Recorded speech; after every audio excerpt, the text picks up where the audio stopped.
Hey guys, what is up, and I welcome each and every one of you to a very new episode of the Did You Know series. This episode is going to be featuring Rek'Sai. As usual, if you end up enjoying this one, don't forget to hit the like button. But without any further ado, let's go straight into the abilities.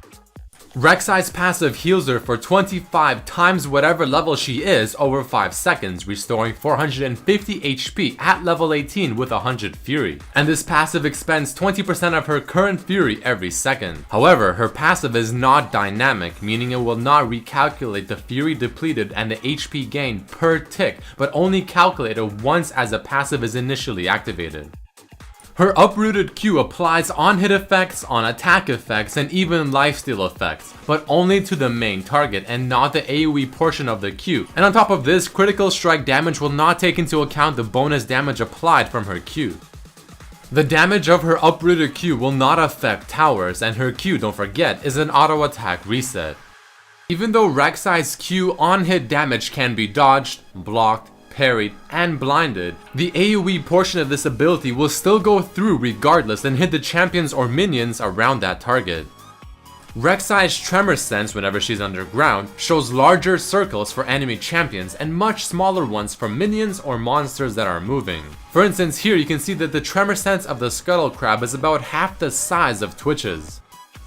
And on top of this, a really cool thing about Tremor Sense is that she is able to detect invisible champions walking around as well. Whenever Rek'Sai takes her tunnel, for the duration of the movement she is treated as being burrowed, gaining Tremor Sense, but not activating her passive heal if she took the tunnel while being unburrowed. A tunnel being destroyed while Rek'Sai is still using it will not prevent her from finishing her journey. Did you know that enemy champions will only get vision of her tunnels on their minimap if they have seen that tunnel at least once, and from then on will remain on their minimap even through the fog of war? A somewhat strange thing is the fact that the tunnels are programmed as units, meaning things like teleport, Lee Sin's W, etc. will work on them. Her tunnel creation range can be much longer than indicated if used on a very large wall, making her ganking power extremely deadly. Rek'Sai is untargetable when using her ultimate and automatically arrives at her destination in the burrowed state. Rek'Sai's burrowed Q, her uproot knockup, and her uproot E can all be blocked by Spell Shield. Alright guys, let's go into some cool facts and lore about Rek'Sai.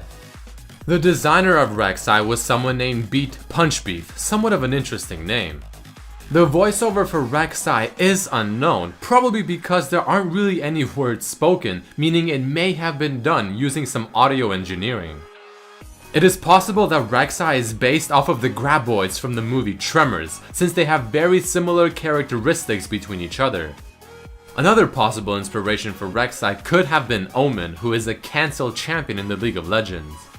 Another similarity to Rek'Sai is, I probably pronounced this incorrectly, Shai Hulud from the movie series called Dune, and they are desert-dwelling creatures much like Rek'Sai.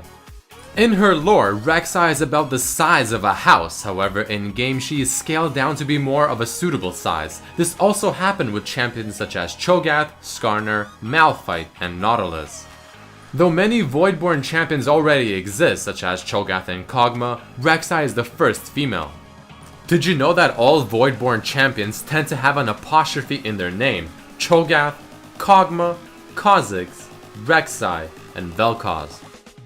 Rek'Sai is the first champion to have a tunneling type ability, introducing a whole new mechanic to League of Legends. And on top of this, she is apparently the first champion to not have a dance animation that is automatically looped. Rek'Sai is the only champion in League of Legends to be classified as a fighter, but not have a secondary role. Let us go into her lore. The first major thing that we learn throughout Rek'Sai's lore is that there are specific species among the Voidborn, Rek'Sai being a part of the Xer'Zai species, while also being their queen. But her lore does state how she is a merciless predator, laying waste to regions of the once great Shuriman Empire, how merchants, traders, and caravans would go an extra 100 miles just to avoid the areas in which she lurked. But if she ever did detect you, your fate is sealed. There is also a small story, sort of as an add-on to her initial lore, of a man writing a diary during his travels within Shurima to find his fortune. And throughout this, he and his crew have killed many Xer'Zai creatures, however very small ones, until they face Rek'Sai, a creature that still gives the writer nightmares and something he hopes to never see again. Rek'Sai is the first champion to not have any form of dialogue, but if we include pseudo-champions then she is the second, with the first being Mega Gnar, unless you also take into account Agnivia and Valor. Eternum Rek'Sai may have been inspired by the Moorwind from the movie Outlander, based on their color scheme and the red glow. This Eternum theme is also shared with Nocturne. Rek'Sai is not a sapient, unlike the other Voidborn creatures, so much that Cho'Gath would even be terrified of facing her.